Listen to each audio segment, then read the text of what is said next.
రాజమౌళిని చూసి సినిమాలు నాశనం చేస్తున్నారా? సీక్వెల్స్ మాయలో పడ్డ తెలుగు డైరెక్టర్స్. బాహుబలి చూసిన తర్వాత ప్రతి దర్శకుడు రాజమౌళిగా మారాలనుకుంటున్నాడు. కానీ విషయం ఏంటంటే రాజమౌళి ఒక్కడే. తెలుగు సినిమాల్లో ప్రస్తుతం ఊహించని విధంగా సీక్వెల్ ట్రెండ్ పెరిగిపోయింది. కానీ ఈ ట్రెండ్ వల్ల నిజంగా సినిమా నాశనం అవుతుందా? అసలు ఇందులో నిజమెంత? ఇప్పుడు చూద్దాం. వీడియో చివరి వరకు చూడండి. Please like, share and subscribe చేసుకోవడం మాత్రం మర్చిపోకండి.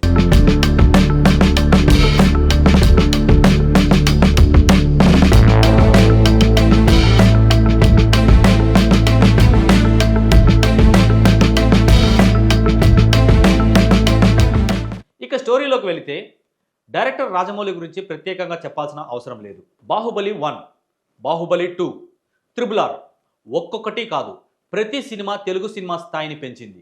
భారతీయ చలనచిత్ర చరిత్రలో అసాధారణమైన గుర్తింపు తెచ్చిన ఈ సినిమాలు ఒక ప్రత్యేకమైన మైలురాయిగా నిలిచిపోయాయి.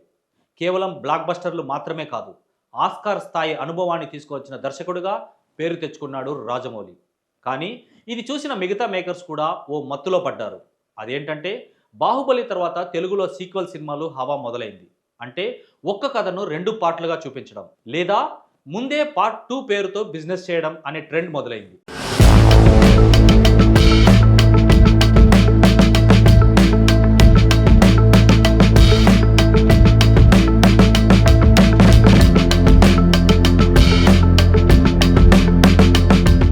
ఇందులో కొన్ని సినిమాలు బాగానే పనిచేశాయి. ఉదాహరణకు కేజీఎఫ్, పుష్ప, సలార్ వంటి సినిమాలు. కానీ చాలా సినిమాలు మాత్రం కథను లాగి చింపి ఏదేదో చేసేసి రెండో భాగానికి హైప్ క్రియేట్ చేయాలని చూస్తున్నారు. మేకర్స్ మైండ్లో లాజిక్ ఒకటే, ఒక్క సినిమాతో 2 రెట్లు ఆర్జించాలి. కానీ కథకు లాజిక్ లేకపోతే ఎన్ని పార్ట్లు పెట్టినా వర్కౌట్ అవ్వదు. ఇటీవల విడుదలైన కొన్ని సినిమాలు ఫస్ట్ పార్ట్లో కథ ముందుకెళ్లదు. ఇక క్లైమాక్స్ అసలు లేకుండా కేవలం పార్ట్ 2లో చెప్తాము అని తప్పించుకుంటున్నారు. ఇది ప్రేక్షకుడికి తలనొప్పి అండ్ పైసలు వేస్ట్ చేసుకోవడం తప్ప వేరే ఏం లేదు. అందుకే సోషల్ మీడియాలో ఆ సినిమాలపై జనాలు ఫైర్ అవుతున్నారు.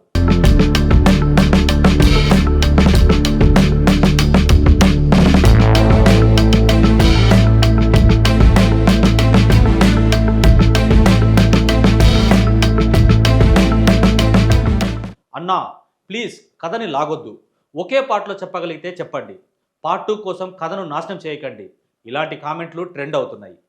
చాలామంది ఫ్యాన్స్, సినీ ప్రియులు రాజమౌళిని చూసి మిగతా డైరెక్టర్లు అనవసరంగా సీక్వెల్స్ తీస్తున్నారని ఫిర్యాదు చేస్తున్నారు. ఇక్కడే అసలు మ్యాటర్ ఉంది. రాజమౌళి సీక్వెల్ తీస్తే కథ మొదటి నుంచి 2వ పార్ట్ వరకు ఒక కట్టుదిట్టమైన ప్లాన్తో సాగుతుంది. అందుకే బాహుబలి 1, 2 2 బ్లాక్ బస్టర్స్ అయ్యాయి. కానీ ప్రస్తుతం చాలా డైరెక్టర్లు ముందుగా కథనే పూర్తిగా రాయకుండా ఓ ఐడియా మీదనే 2 సినిమాగా ప్లాన్ చేస్తున్నారు. ఇది చిట్ట చివర బోర్ కలిగిస్తుంది.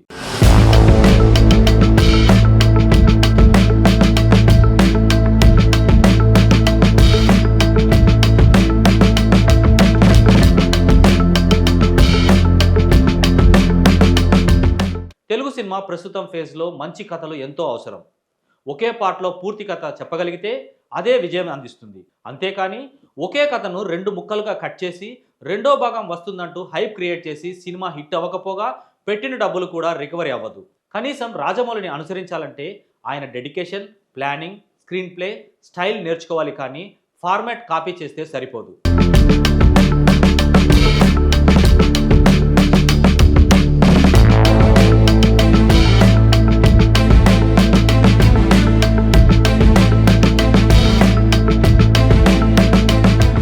సీక్వెల్ అనే పదం వినగానే ప్రేక్షకులకు ఒక ఇంటెన్స్ థ్రిల్ వస్తుంది. కానీ కథ లేదంటే ఎంత సీక్వెల్ చెప్పినా పని చేయదు. ప్రేక్షకులు ఇప్పుడు చాలా క్లారిటీతో ఉన్నారు. ఏ కథ నిజంగా సినిమానో లేక ఏది కేవలం కాసుల కోసమే తీస్తున్నారో తెలిసిపోతుంది. కాబట్టి ప్రేక్షకుల కాలాన్ని, డబ్బుని గౌరవించి సినిమాలు తీయాల్సిన సమయం ఇది. మీ అభిప్రాయాలను కామెంట్స్లో చెప్పండి. మీకు బాహుబలి, RRR, పుష్ప, సలార్ లాంటి సీక్వెల్ సినిమాలు నచ్చాయా? లేదా ఒక్క సినిమానే సూపర్ అనిపించిన సినిమాలే మీకు ఇష్టమా? లాగుతున్న కథల గురించి మీ మాట ఏమిటి?